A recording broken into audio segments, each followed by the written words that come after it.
Că porumbeii sunt considerați simbolul păcii, această idee vine de la faptul că într-unul din miturile grecești era vorba despre un zeu care vrea să pornească la luptă.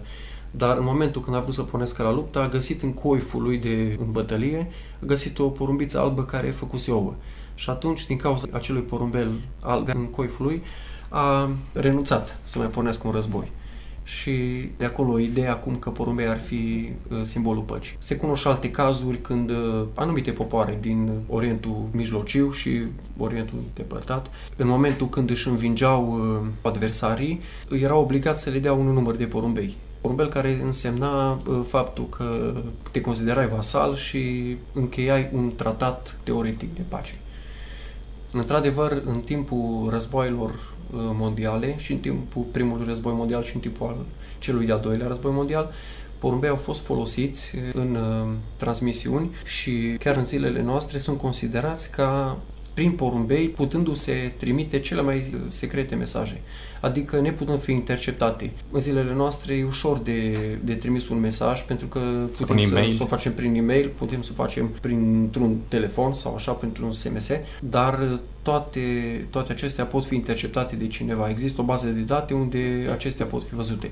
În schimb, în momentul în care eliberezi un porumbel cu un bilețel la picior, porumbelul va zbura neîncetat cel puțin o distanță de 100 de kilometri și în momentul când va ajunge în crescătorie, doar crescătorul care vede mesajul respectiv e singurul care l-a văzut pe parcurs.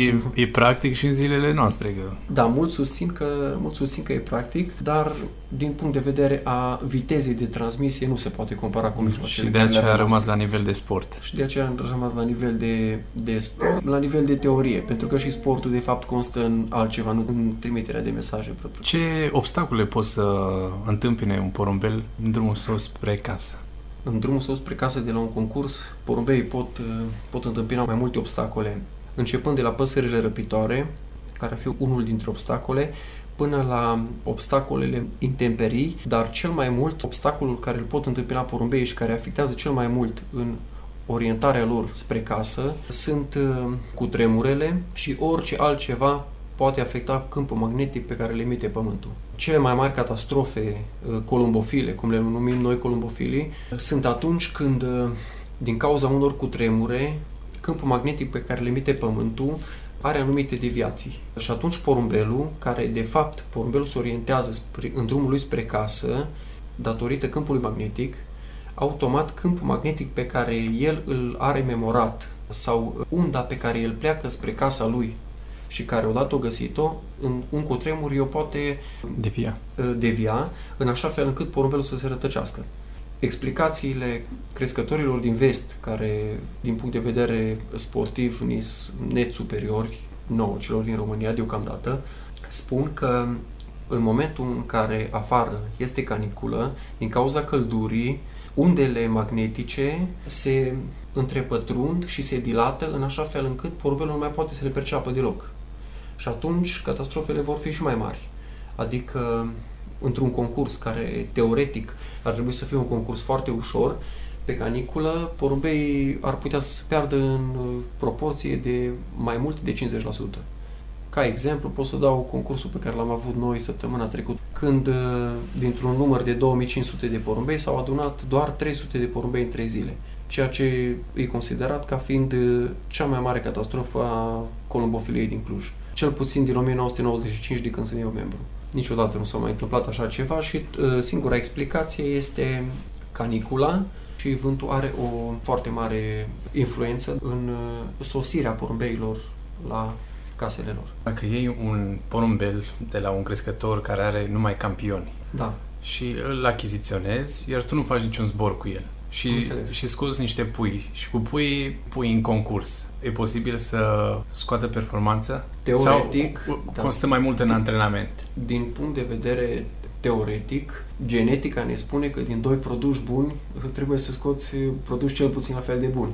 Dar nu totdeauna este așa. Dintr-un cuplu de supercampioni s-ar putea ca doar unul din 5 pui să moștenească pe părinți.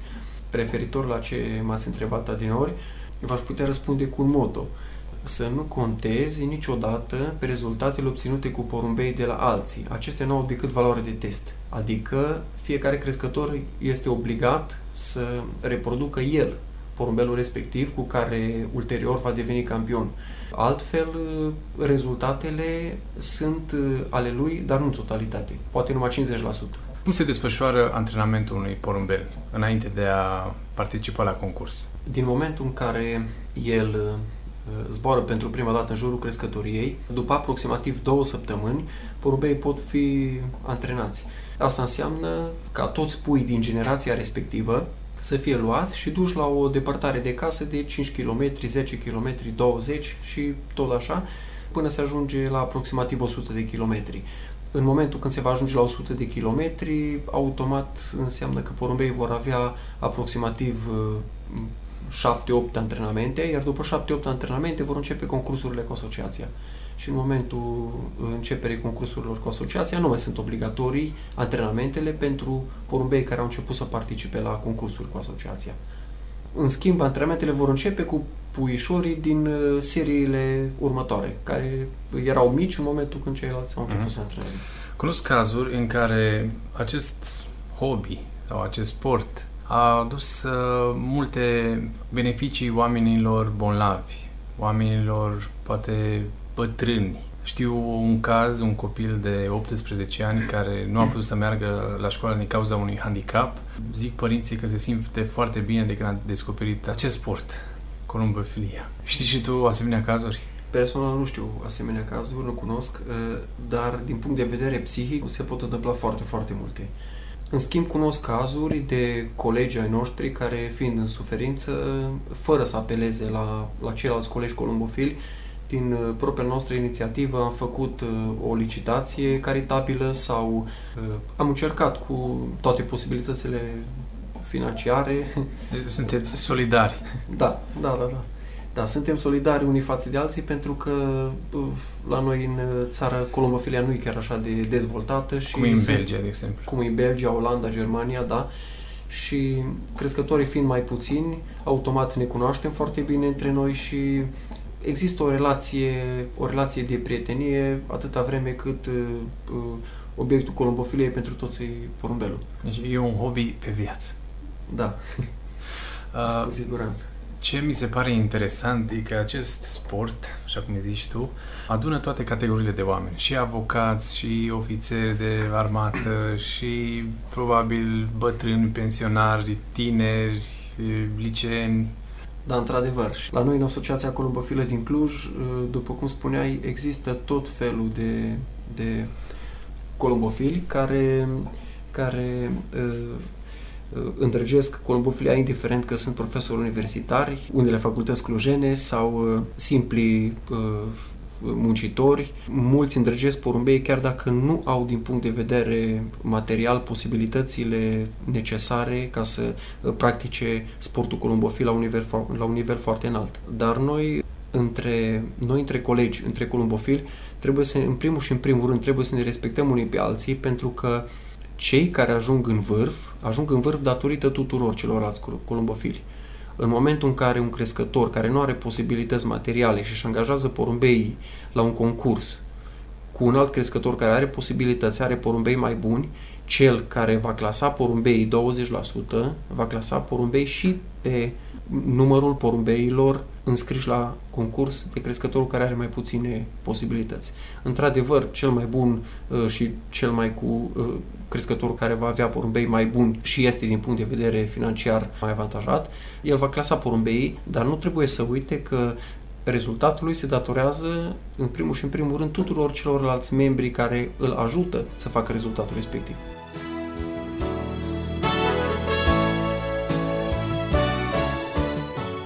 Astăzi, când comunicarea este la o atingere de tastă distanță a telefonului mobil sau a calculatorului, expediind SMS-uri sau e-mail-uri rapide, porumbeii poștași trebuiau să transmită mesajul înfruntând condiții și situații excepționale. Unii dintre porumbei erau chiar decorați, pentru că serveau și ei în acest fel patria.